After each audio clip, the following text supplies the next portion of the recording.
Good morning everyone. आज हम लोग देखेंगे भारतीय भवन क्लास 9th मैथ में हम लोग क्वेश्चन नंबर 4 तक समझ लिए थे। आज हम लोग देखने वाले हैं 5 से। तो देखिए, तो 5 नंबर प्रश्न कर रहा है, यदि किसी घन का विकर्ण x हो तो उसका एक किनारा बताइए। यदि किसी घन का विकर्ण x हो तो उसका किनारा बताइए, यानी किनारा कहने का मतलब साइड बताइए, यानी भुजा बताइए। तो देखिए क्वेश्चन नंबर 5 में कह रहा है क्या, तो घन का विकर्ण कितना दिया हुआ था, जो घन का विकर्ण कितना दिया हुआ था, 1 सेंटीमीटर। घन का विकर्ण 1 सेंटीमीटर दिया हुआ था और बोल रहा था कि भुजा प्राप्त कीजिए। तो लिखेंगे भुजा बराबर घन का, से हम लोग भुजा निकालते हैं तो क्या निकालते हैं, भुजा बराबर घन का विकर्ण बटे √3, यही ना फॉर्मूला डालते हैं। तो हमारा घन का विकर्ण कितना दिया हुआ यहाँ पे, देखिए x दिया हुआ और बटे में क्या है, √3, बटे में √3 है ना। तो x बटे √3 यही हम लोग बैठा दिए यहाँ पे, देखिए x बटे √3। तो यही हो जाएगा इसका आंसर। सेंटीमीटर में है तो सेंटीमीटर में हो जाएगा बस। अब देखिए नेक्स्ट क्वेश्चन। अब देखिए 5 का बी में क्या कर रहा है, किसी घन के एक किनारे एवं विकर्ण की लंबाई का अनुपात क्या होगा, यानी किसी घन के एक किनारे एवं विकर्ण की लंबाई का अनुपात क्या होगा। तो चलिए इसको कॉपी में समझ लेते हैं। तो देखिए ये 5 का बी है आपका, तो यहाँ पे लिखेंगे चूंकि लिखेंगे माना कि किनारा बराबर 1 सेंटीमीटर। हम इसको 1 सेंटीमीटर मान लेंगे, तो इसलिए लिखेंगे अनुपात बराबर घन का किनारा बटे घन का विकर्ण, यही ना होगा। घन का किनारा हम x माने हैं, तो इसलिए लिखेंगे अनुपात बराबर घन का किनारा बटे घन का विकर्ण। तो घन का किनारा हम क्या माने थे, x माने थे, घन का विकर्ण ये 3x √3x। तो बराबर इसको हम काट देते हैं x, और ये x से x काट देते हैं तो कितना बचेगा, 1 बटे √3 बचेगा। इसको हम अनुपात में लिख लेंगे इस तरीके से 1√3, यही इसका आंसर हो जाएगा। कुछ नहीं करना। अब चलते हैं नेक्स्ट क्वेश्चन पे।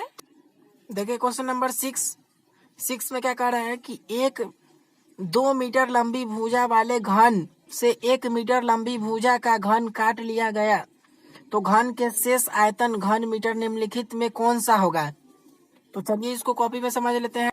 तो क्वेश्चन में आपके क्या कह रहा था कि 2 मीटर लंबी भुजा वाले घन से 1 मीटर लंबी भुजा वाले घन काट लिए जाते हैं, तो घन का आयतन क्या होगा। तो हम लोग क्या जानते हैं, घन का आयतन का फॉर्मूला क्या जानते हैं, घन का आयतन बराबर क्या होता है, भुजा की यानी AQ। तो आपका भुजा कितना दिया हुआ है, 2 सेंटीमीटर दिया हुआ है ना, तो 2 का क्यूब कितना होगा 8, यानी 8 मीटर में दिया हुआ है 8 मीटर क्यूब, और 8 मीटर क्यूब दिया हुआ है। आप बोल रहा है कि 1 मीटर भुजा को काट लिया जाता है, यानी घटा देंगे। तो 1 मीटर को हम लोग क्या करेंगे, घटा देंगे 1 मीटर क्यूब से, तो कितना आ जाएगा, यहाँ पे 7 मीटर क्यूब आ गया। तो यही हमसे पूछ रहा था कि कितना घन काट लिया था, 1 मीटर काट के कितना बचा, 7 मीटर क्यूब बचा। तो यही इसका आंसर हो जाएगा। तो चलिए अब नेक्स्ट क्वेश्चन पे चलते हैं।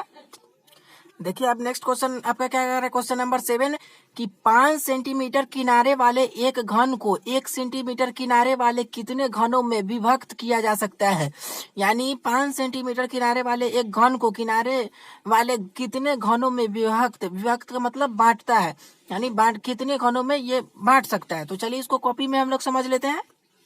तो देखिए क्या कर रहा था, 5 सेंटीमीटर किनारे वाले एक घन को 1 सेंटीमीटर किनारे वाले घन में कितने विभक्त किया जा सकता है। तो हम लोग क्या जानते हैं, फिर से वही कह रहा है, घन का बात कर रहा है, तो घन का हम लोग क्या करेंगे, आयतन पहले देख लेंगे। घन का आयतन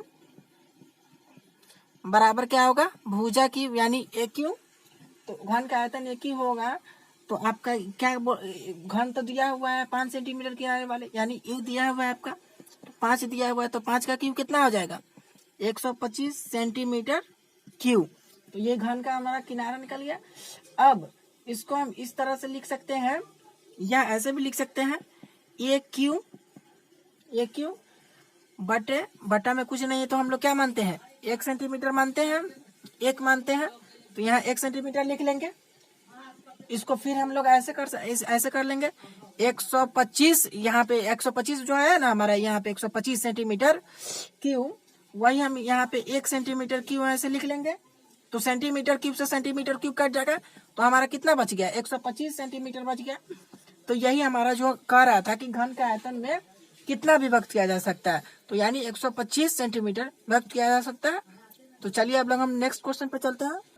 देखिए क्वेश्चन नंबर 8 में आपका क्या कह रहा है कि 2 सेंटीमीटर किनारे वाले एक घन को 1 सेंटीमीटर किनारे वाले 8 घनों से काटा गया। तो बताइए कि इसका कुल पृष्ठीय क्षेत्रफल में कौन सा भाग होगा। यानी 2 सेंटीमीटर किनारे वाले घन को 1 सेंटीमीटर किनारे वाले 8 घनों को काटा, बताइए कि इनका कुल पृष्ठीय क्षेत्रफल में कौन सा होगा। तो चलिए इसको कॉपी में समझ लेते हैं हम लोग। क्या कि घन का कुल पृष्ठीय क्षेत्रफल, तो हम लोग क्या जानते हैं, घन का जो होता है, घन का कुल पृष्ठीय क्षेत्रफल यानी कुल पृष्ठ का क्षेत्रफल जो होता है वो क्या होता है, 6 इंटू भुजा स्क्वायर यानी ए स्क्वायर होता है।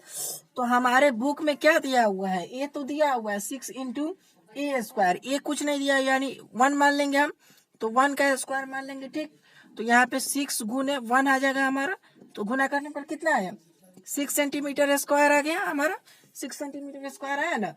अब कह रहा है कि 8 घनों को यानी 8 घनों को काटा गया, तो बताइए कि इन कुल पृष्ठीय क्षेत्रफल निम्नलिखित में कौन सा होगा।